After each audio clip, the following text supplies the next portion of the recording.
સુરેન્દ્રનગર શહેર અને જિલ્લામાં ગુરુવારે ભારે પવન સાથે વરસાદ વરસતા નુકસાન થયું હતું। શહેરના અનેક વિસ્તારમાં વૃક્ષ ધરાશાયી થયા, જેને કારણે રસ્તાઓ બંધ થતા વાહન ચાલકો પણ પરેશાન થયા હતા।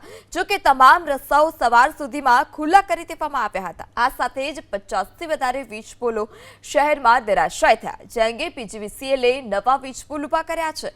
તૂટેલા વીજ વાયરો જોડી વીજ પુરવઠો ફરી શરૂ કરવાની કામગીરી હાથ ધરવામાં આવી। સુરેન્દ્રનગર જિલ્લા અને શહેરમાં ગઈકાલે અચાનક જ વાતાવરણમાં પલટો જોવા મળ્યો હતો અને સાંજના સમયે અચાનક વાવાઝોડા સાથે પવન સાથે વરસાદ વરસી રહ્યો હતો।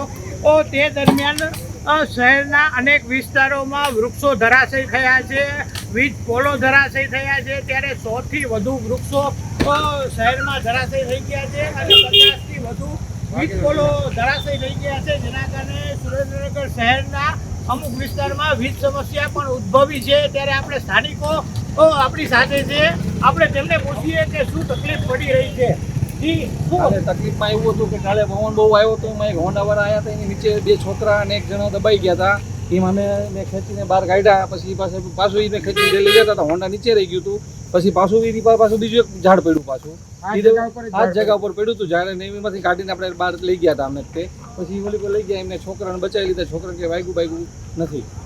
જી એક બાઇક પસાર થઈ રહ્યું હતું અને તે બાઇક ઉપર જ વૃક્ષ પડી ગયું હતું અને ત્યારે બાઇક ઉપર સવાર જે લોકો હતા તેમનો આબાદ બચાવ કરી દેવામાં આવ્યો છે। આ વિસ્તારમાં બીજા કયા વિસ્તારોમાં શું સમસ્યા છે અત્યારે? આ વિસ્તારમાં લાઇટોની સમસ્યા છે। રાત્રે એટલા બધા થાંભલા આખાને માનો ને કે કમરમાંથી બટકીને તૂટી ગયા છે, વાયરો બધા કેબલો તૂટી ગયા છે, લાઇટની કોઈ વ્યવસ્થા થઈ શકી નહીં રાત્રે। અત્યારે જીબીના માણસો કામ કરે છે, અત્યારે ટેમ્પરરી લાઇટ ચાલુ કરી દીધી છે અને અહીંયા કોર્ટ પાસે ટીસી પણ પડી ગયું હતું અને ઝાડ એટલા બધા રોડ પર પડ્યા કે કોઈ માણસ ક્યાં જાય એકદમ મૂંઝાઈ ગયા, ગભરાઈ ગયા માણસો, બીકના માર્યા ક્યાં જવું। ખાસ કરીને લેડીઝ વર્ગ જે સાંજે ઓફિસેથી છૂટીને ઘરે જતા હોય તો તેમને કેવી રીતે જવું એ સમજ નહોતી પડતી ને એકદમ વાવાઝોડું અચાનક જ આવ્યું અને જાણે કેમ આ વિસ્તારમાં જ આવ્યું, એટલું બધું વાવાઝોડું આવ્યું।